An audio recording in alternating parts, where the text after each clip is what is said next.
You have joined Udacity's VR Foundations course, and I'm glad. You are now in one of the most interesting communities in the online learning web. In this course, you'll learn how to deploy mobile VR to your phone so you can appreciate it on a cardboard viewer. This simple device allows you to experience VR in 3 degrees of freedom. On the x-axis, the y-axis, and the z-axis. By the end of this course, you'll be able to allow users to travel through a maze and explore virtual worlds on a simple cardboard. First, you'll deploy a customized version of Udacity's Carnival to your phone. You'll edit the scoreboard, you'll move some objects around, and you'll prove that you understand the basic things about Unity. Next, you'll do an apartment where you have to lay out an overall of 15 models and understand how GVR or Google VR works. You'll experience a little bit of lighting and animations as well. On your third project, you'll build a maze where you'll prove that you can design and prototype maps where the players can explore areas, interact with objects, and collect items. This gives you the foundations to establish good VR design. After this, it will be up to you to decide what to do with these skills and how to deploy them. Now, Udacity really changed my life. It changed my learning mindset and it changed my career goals as well. It changed the way I saw work and the way now I want to engage myself in more communities throughout the globe. Now I feel more connected with people far away from here, and all of this is thanks to virtual reality. This industry is going to change the world, and even though right now we're in a very primitive phase of VR, it is up to us to design and change that pattern, to establish the norm and the groundwork for the future of VR. So before we start diving into the specifics of your projects, let's change from reality. Hello again. Right now we are inside Oculus Medium. This is a game for Oculus Rift and touch controllers. Here, one can simply sculpt 3D models very intuitively. I really like this app because it gives you a whole perspective about virtual reality.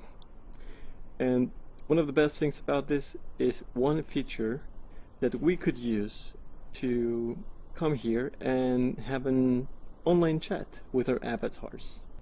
In here we can have meetings and import models that we could see and discuss and edit on real time together to see what questions you have about your projects. I highly recommend that you spend a lot of time in 6 degrees of freedom VR. Maybe you don't have one equipment at home. You could try going to an arcade. If not, watch a lot of videos online about what's going on VR. It is very important that you stay up to date and understand the design trends and patterns that are being used throughout the world. Some things are very great in VR, other things are not. You have to keep in mind one of the most important aspects, simulation sickness.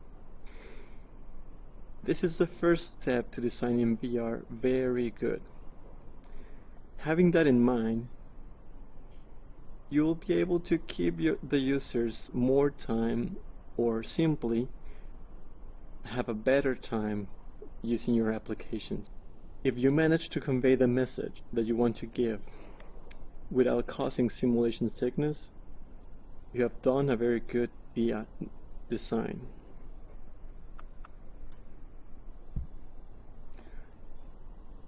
So we can arrange meetings in Oculus Mediums to talk about your projects. For example, Here I have today a very simple picture about, you guessed it, a maze. Here we can prototype and talk about the main path and optional routes. Great. Now, this project in particular is very good because it requires you to enable the user to interact with this world. So what kind of interaction are we talking about? Well, some of the main characteristics are giving at least 5 coins to the player throughout the map, which will be collected as the player goes from the start all the way to the end. Somewhere in the map, there should also be a key. Now, once you have a key, the player should be able to open a gate that will lead to the end, where there's a signpost where the player can restart the game. Simple, right? Now, having this in mind, you should know that people cannot walk on real life with a 3 degrees of freedom headset. They cannot move the way I'm moving right now on a 6 degrees of freedom. So what alternatives do we have for these people? This project requires you to use a waypoint navigation system. This is a set of orbs that allow you to move throughout a virtual world by clicking on your headset. You point to the orb, you click, and you move around. Now, if you do this very fast, or if the frame rate drops, the user might experience simulation sickness. And this is the worst thing that can happen to a user in your virtual design. They will want to go out, and they will probably relate virtual reality to something that their bellies don't like. As a developer and as a designer, you want to avoid that. And it's very important that since the beginning you have this in mind.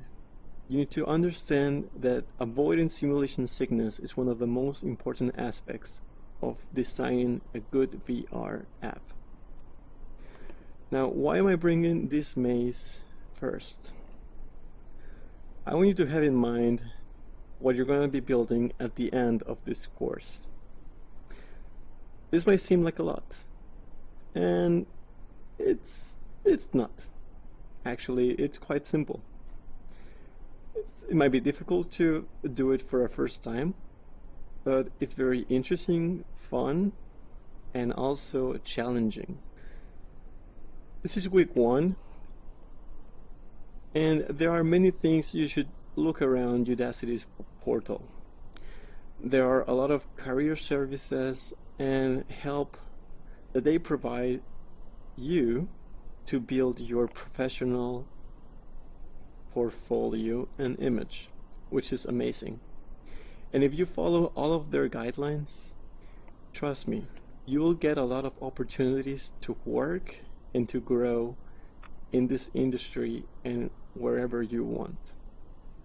The most important thing is have that grit and commitment to go to the end of that maze. Now, my job as a mentor is to help you finish these projects, and I will. That's why I'm here.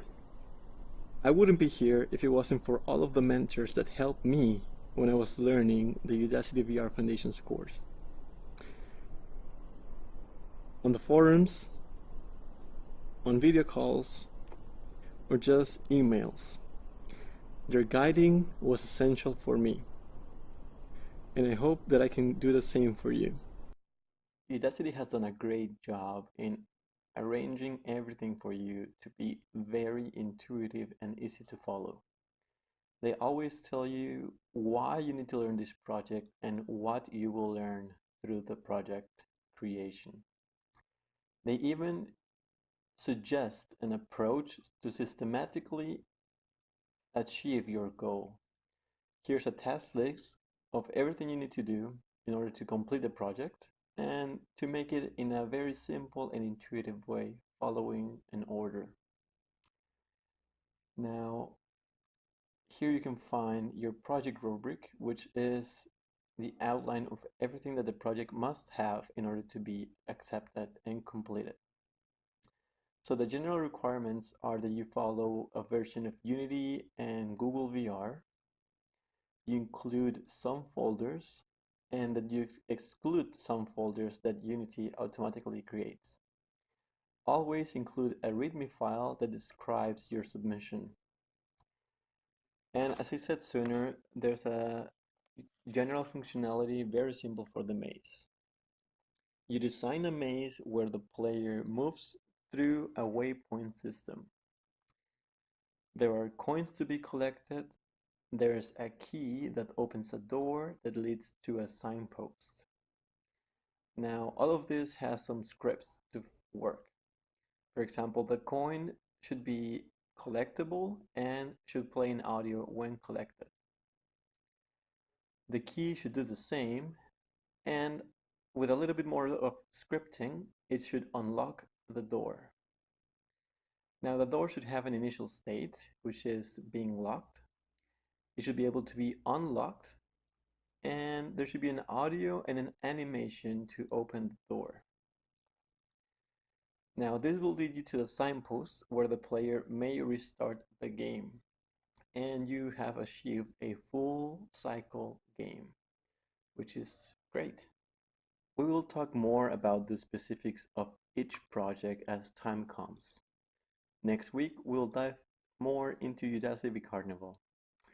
For now, I want you to have in mind that the one place that you need to visit a lot and really get to know is Unity documentation. Here you will find the most up-to-date and best explains answers to most of your problems during this course. Another article is this site, XR, which encompasses virtual reality, augmented reality, and mixed reality. For this course, you'll need to dive into Google VR. And here you will learn most of the things that you need to know in order to better employ the projects that you're building. I highly recommend you to also take a look at this article, 7 Stages of Optimization for Mobile VR. All of the tricks and tips included here are essentials in order to avoid simulation sickness as well as create a very enjoyable. Finally, I recommend you to start doing your own research into the topics that most interest you. And for that, I recommend exploring Medium. Here you can explore things like user experience, which is a topic very interesting for VR. Another recommended site is Virtual Reality Pop, where you can keep with everything that's coming up to date and the most successful trends, as well as things to avoid. And as a complementary guide, there's also pages like Udemy, where you can learn more about game development. Here you can explore, for example, mathematics for computer games, create different games, and particularly using C#.